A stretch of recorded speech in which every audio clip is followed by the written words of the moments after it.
Christ is risen. Indeed, he is risen. When I was growing up, it often seemed to me that life was hard. Of course, now looking back, I can see that spending my childhood years with my family in manliest New York meant living like a king. But at that time, I thought chores and vegetables and homework and bedtimes were exceedingly onerous. My mother would always try to impress upon me how lucky I was, although I can't remember it ever working at the time. When I refused to cut the grass, she reminded me that my father worked hard to provide for us, and I should be thankful and help out around the house. When I didn't like what we had for dinner, she informed me that there were children who had no food in other parts of the world, to which I would sometimes reply, "Well, send this to them. I don't want it." And she never seemed to see the humor in that. And if I complained about homework, she would remind me about how lucky I was to be in school. And if I complained about going to bed on certain frustrating days, she could be heard to say, "If you start crying, mister, I'll give you something to cry about," a sentence which to this day makes no sense to me at all. But in the long run, what was the message my mother was trying to convey? That no matter how bad you think you have it, be thankful that things aren't worse. A message that came from her Depression era mentality. In a way, it's the message that Jesus gives the man from today's gospel reading. The man was handicapped in some way for 38 years.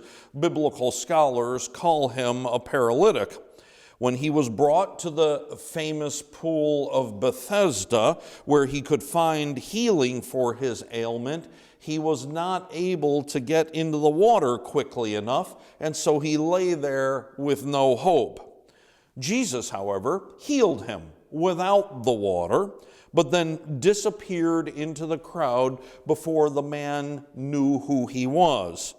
Later, as he was praying in the temple, the healed paralytic, Jesus came up to him and told him not to sin, lest anything worse befall him. He immediately, the paralytic, hurried off to betray our Lord to the Jewish authorities who wanted to kill him. I often wonder why he did that. Why would you go tell the ones who want to kill Jesus who and where he is after he healed you of such a horrific illness, handicap?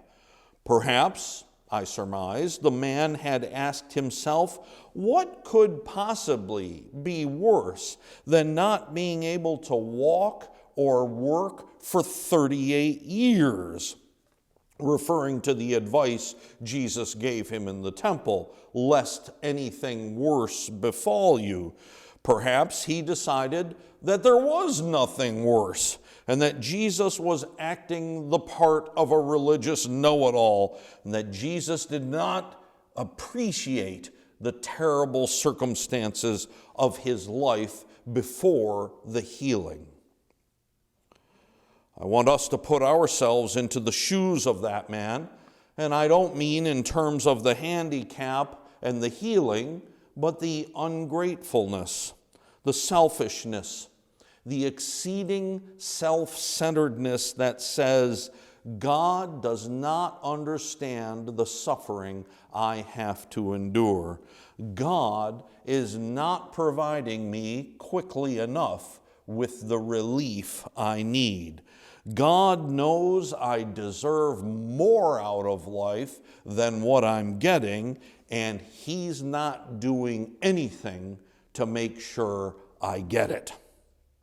Certainly, we do not want to be the kind of people that say these kinds of things or even think these kinds of things. But we are that kind of people, even if we deny that we are. We are, even if we ignore our sinfulness and claim that we love God above all things and live only to serve Him. We need to hear from our Lord that there are worse things than suffering the way that we do. There are worse things than the suffering that the man in the gospel experienced. And there are worse things than any suffering that this world has to offer. So what could possibly be worse than being a paralytic for 38 years?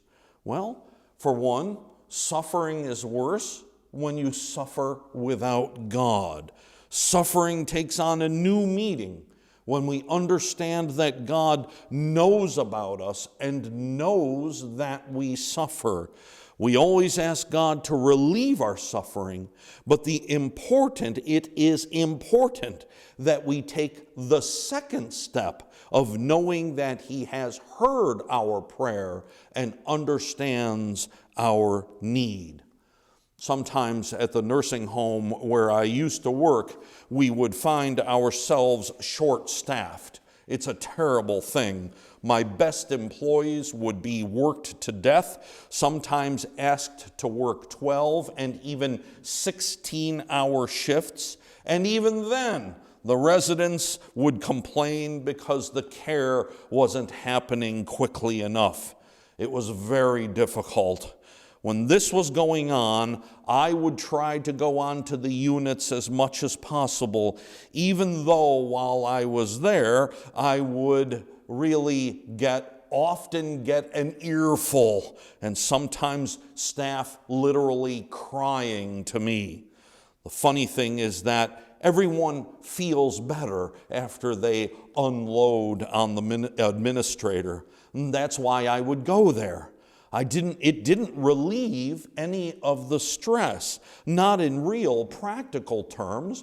I didn't actually help out with any of the residents, but the staff felt better knowing that the guy at the top knew how bad things were for them.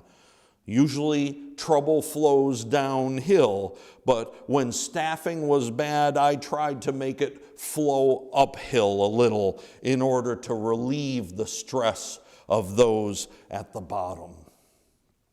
So with God, He is not going to live your life for you, but He knows and He cares and He loves you with a love that transcends all human experience. It is the love that gives our suffering and our lives meaning. We suffer as He suffered for the sins of the world. We suffer according as God has called us to be like Him. Secondly, there's something worse than suffering as a paralytic for 38 years, and that's having no suffering in the world at all.